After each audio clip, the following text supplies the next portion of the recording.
નમસ્કાર, આપ જોઈ રહ્યા છો નેશન પ્લસ ન્યૂઝ. હું છું આપની સાથે હિરલ પંડ્યા. વડોદરા શહેરમાં કાયદો અને વ્યવસ્થાની સ્થિતિ સામે સવાલો ઉઠાવતી એક અત્યંત સનસનાટીપૂર્ણ અને કાળજુ કંપાવનારી મર્ડરની ઘટના સામે આવી છે. વડોદરાના દાંડિયા બજાર વિસ્તારમાં આવેલા જાંબુબેટ પંથકમાં રામવી પ્લાઝાની ગલીમાંથી એક લક્ઝુરિયસ કારની અંદરથી એક ઈસમની લોહી લુહાણ હાલતમાં લાશ મળી આવતા સમગ્ર પંથકમાં ભારે ચકચાર મચી ગઈ હતી. દાંડિયા બજારમાં જાંબુબેટમાં આવેલી રામવે પ્લાઝાની અવાવરૂ ગલીમાં લાંબા સમયથી એક કાર શંકાસ્પદ હાલતમાં પડી હતી, જેની જાણ સ્થાનિક લોકોએ પોલીસને કરી હતી. પોલીસે આવીને જ્યારે કારનો દરવાજો ખોલ્યો ત્યારે અંદર ડ્રાઇવિંગ સીટ પર લોહીથી લથપથ હાલતમાં એક ઈસમનો મૃતદેહ મળી આવ્યો હતો. પોલીસ તપાસમાં ખુલ્યું હતું કે મૃતક બીજું કોઈ નહીં પણ શહેરમાં કેટરિંગનો મોટો બિઝનેસ ચલાવતા બાબુસિંહ લાલસિંહ ચૌહાણ છે અને તેમની તીક્ષ્ણ હથિયારના ઘા ઝીકીને નિર્મમ હત્યા કરવામાં આવી છે. જાહેર બજારની નજીક બનેલી આ ઘટનાને પગલે વડોદરા ક્રાઇમ બ્રાન્ચ અને એફએસએલની ટીમોએ તાત્કાલિક ઘટના સ્થળેથી જરૂરી વૈજ્ઞાનિક પુરાવા અને સીસીટીવી ફૂટેજ એકત્ર કરવાની કામગીરી શરૂ કરી હતી. પ્રાથમિક તપાસમાં શંકાની સોય હિરેન ઠક્કર નામના શખ્સ તરફ જતા રાવપુરા પોલીસ સ્ટેશનના પીઆઈ અને તેમની ટીમે અલગ અલગ ટીમો બનાવી નાકાબંધી કરી હતી અને ગણતરીના કલાકોમાં જ ભાગવાની ફિરાકમાં રહેલા હત્યારા હિરેન ઠક્કરને દબોચી લીધો હતો. હાલમાં કેટરિંગ વ્યવસાયી બાબુસિંહ ચૌહાણની હત્યા પાછળનું ચોક્કસ કારણ શું હતું?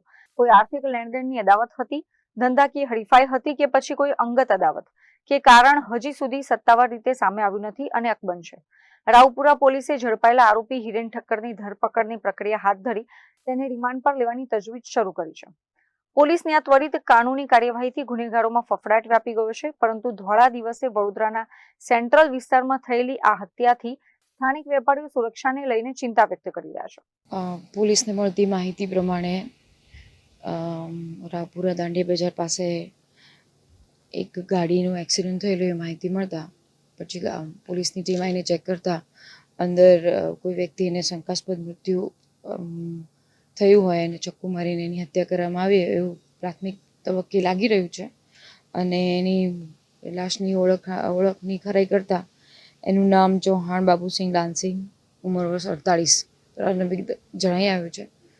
અને આ સમગ્ર ઘટના શું છે એની પોલીસની ટીમો તપાસ કરી રહી છે. કઈ દિશામાં અત્યારે હાલ એફએસએલ, ડોગ સ્ક્વોડ અને બીજી અને એજન્સી બોલાવી અલગ અલગ ટીમો પાડી અને શંકાસ્પદ કોણ કોણ છે એની તપાસ ચાલુ છે. સ્થાનિક સૂત્રો એવું કહે છે કે એક ભારતીય ક્રિકેટર પણ આ એમની સાથે હતો, એનામાં કેટલી સચ્ચાઈ? અત્યારે હાલ પ્રારંભિક રીતે કહેવું ડિફિકલ્ટ પડશે, કારણ કે અત્યારે હાલ અલગ અલગ દિશામાં આ ગાડી ક્યાંથી એક્સિડન્ટ એનું થયેલું છે, તો કેવી રીતે અથડાઈ છે, સીસીટીવી ફૂટેજ શું છે, એના ઘરના મેમ્બર શું કહી રહ્યા છે, પરિવારવાળા શું કહી રહ્યા છે, આખા દિવસની ઘટના શું હતી, એના આધારે શું થયું છે એના આધારે આપણે પોલીસ અત્યારે હાલ તો હું ના કહી શકું. એના બોડીનું પરીક્ષણ થાય એના પછી આપણે નક્કી કરીશું. પ્રાથમિક એનામાં અકસ્માત જ આવ્યો છે. એને સીસીટીવી જોતા એવું લાગે છે કે એણે આ ગાડી કોઈ અથડાઈ છે અને એને ચપ્પુ વડે એની હત્યા થઈ હોય એવું પ્રારંભિક લાગી રહ્યું છે. પછી પોલીસ અલગ દિશામાં તપાસ કરી રહી છે કે શું છે શું નહીં. હમણાં સુધી શું હાથ લાગ્યું છે પોલીસને? અત્યારે હાલ એ બીજા એના આખા દિવસના ઘટનાક્રમ પ્રમાણે એના ફોનમાં કોની સાથે વાત થઈ છે, એના પરિવારને પૂછતા એને કોની સાથે કેવા સંબંધ હતા, એ બધાના લોકોની વેરાબાઉટની અલગ અલગ દિશામાં તપાસ ચાલુ છે. પરિવાર શું કહે છે? પરિવારને તો અત્યારે હાલ અમે લોકો વધારે પૂછપરછ નથી કરી. આખા દિવસની ઘટના શું હતી અને એમને કોની સાથે કેવા સંબંધ હતા એના વિશે પ્રારંભિક પૂછપરછ કરેલી છે.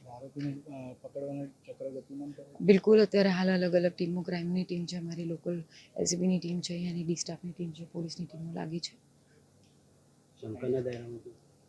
અત્યારે હાલ હું ના કહી શકું. કેમેરામેન નવનીત પરમાર સાથે Chirag Patel, Nation Plus News, Vadodara. સમાચારોના સતત અપડેટ મેળવવા માટે અમારી નેશન પ્લસ ન્યૂઝની યુટ્યુબ ચેનલને સબસ્ક્રાઇબ કરો, બેલ આઇકન દબાવો અને જોડાયેલા રહો ફેસબુક, ઇન્સ્ટાગ્રામ અને ટ્વિટર પર.